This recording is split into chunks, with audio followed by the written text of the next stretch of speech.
आगे देखिए, ठीक है। अब इसके बाद क्या करते हैं, आपको पता है मैक्सिमा और मिनिमा की कंडीशन के लिए दिए गए इक्वेशन को फिर से डिफरेंशिएट करते हैं। तो अब हम लोग अपने इक्वेशन को फिर से डिफरेंशिएट करेंगे। इक्वेशन नंबर 4 को लिखिए, differentiating equation 4 with respect to s comma we get, चलिए डिफरेंशिएट कराइए। डिफरेंशिएट करेंगे तो आपको मिल जाएगा d F by D s is equal to product of two function, बारी बारी से करेंगे, ये थीटा के रिस्पेक्ट में होगा और ये एस के रिस्पेक्ट में होगा। आएगा F double dash theta into D theta by D S, F double dash theta, फिर थीटा को करेंगे D theta by D S, और जब एक वेरिएबल के रिस्पेक्ट में करेंगे तो ये भी d theta by D s बन जाएगा, total differentiation, plus f dash theta into D two theta by D S square. This implies that df by ds is equal to f double dash theta into d theta by ds का whole square plus f dash theta into D two theta by D S square. अब हम इसकी value theta is equal to theta 1 पे निकालेंगे। D F by D S at theta is equal to theta 1 is equal to, जहाँ जहाँ theta है वहाँ वहाँ थीटा 1 कर दीजिए, मिलेगा F double dash theta 1 D theta by D S का होल स्क्वायर, इसकी value theta is equal to theta 1 पे F dash theta 1 into D two theta by D S square की value theta is equal to theta 1 पे। Equation number 7 से लिखा है F dash theta 1 is equal to 0, मिलेगा D F by D S theta is equal to theta 1 is equal to F double dash theta 1 into D theta by D S का whole square at theta is equal to theta 1, ये value 0 from equation 7। इसको मान रहे हैं equation number 8, उतारिए इतना।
चलिए अब आगे देखिए,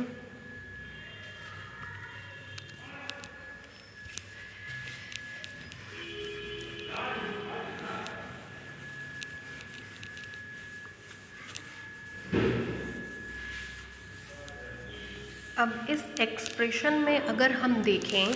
तो d theta by D s तो हमेशा पॉजिटिव होगा, इसका कोई रोल नहीं है। D F by D S theta is equal to theta one की बात करें तो एक्सप्रेशन है F dash theta one d theta by D S का होल स्क्वायर, जिसमें ये क्वांटिटी तो हमेशा पॉजिटिव होगी। अब अगर ये क्वांटिटी पॉजिटिव होती है तो पॉजिटिव और पॉजिटिव मिलकर के पॉजिटिव देगा, लेकिन अगर ये क्वांटिटी नेगेटिव होती है तो नेगेटिव और पॉजिटिव मिलकर के नेगेटिव देगा। मतलब पॉजिटिव और नेगेटिव बनना इसके नेचर पे डिपेंड करता है। ये पूरी क्वांटिटी पॉजिटिव होगी अगर ये पॉजिटिव होगा, ये पूरी क्वांटिटी नेगेटिव होगी अगर ये नेगेटिव होगा। मतलब if F double dash theta one less than zero then D F by D S at theta is equal to theta one less than zero होगा and F double dash theta one greater than zero then D F by D S at theta is equal to theta one greater than zero होगा। मतलब इसका negative और positive बनना इसके negative और positive बनने पे डिपेंड करेगा। ये कंडीशन स्टेबल इक्विलिब्रियम की होती है, ये कंडीशन अनस्टेबल की कंडीशन होती है। और अगर d F by D S at theta is equal to theta one पे ना ही लेस देन ज़ीरो हो और ना ही ग्रेटर देन ज़ीरो हो तो ये न्यूट्रल की कंडीशन होती है, न्यूट्रल इक्विलिब्रियम की कंडीशन होती है। D F by D S at theta is equal to theta one less than zero stable equilibrium, d F by D S theta is equal to theta one greater than zero stable equilibrium, और तीसरी neutral की condition होती है। ये रखते हैं note कर लीजिए।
चलिए नीचे से लिखिए, ये उतर गया पूरा, नीचे से लिखिए, नीचे से लिखिए, since D theta by D S का whole square, since D theta by D S का whole square will always be positive, एक सेकेंड जरा सा रुक जाइए, ये नीचे से इसके लिखिए, thus d F by D S at theta is equal to theta 1 less than 0 is the condition for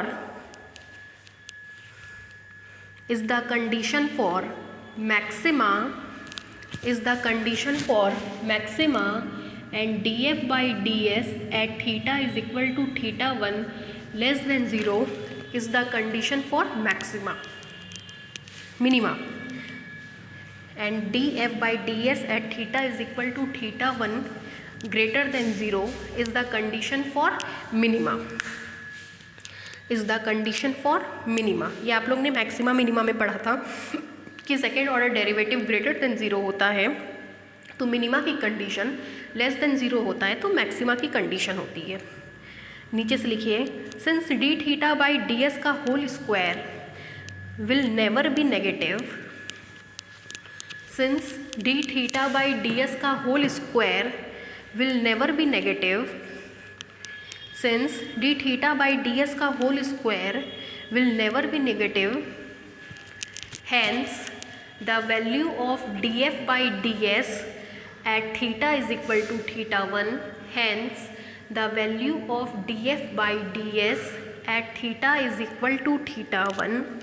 hence the value of df by ds at theta is equal to theta 1 is positive or negative, is positive or negative, is positive or negative if f double dash theta 1 is greater than 0, if f double dash theta 1 greater than 0, or f double dash theta 1 less than 0, or f double dash theta 1 less than 0। नीचे से लिखिए, hence the body is in stable condition, hence the body is in stable condition, hence the body is in stable condition, hence the body is in stable condition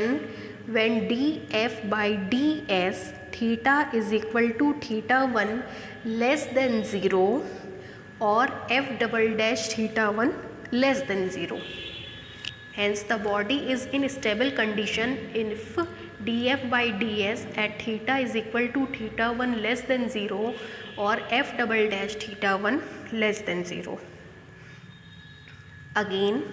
the body is in unstable condition, again the body is in unstable condition, again the body is in unstable condition if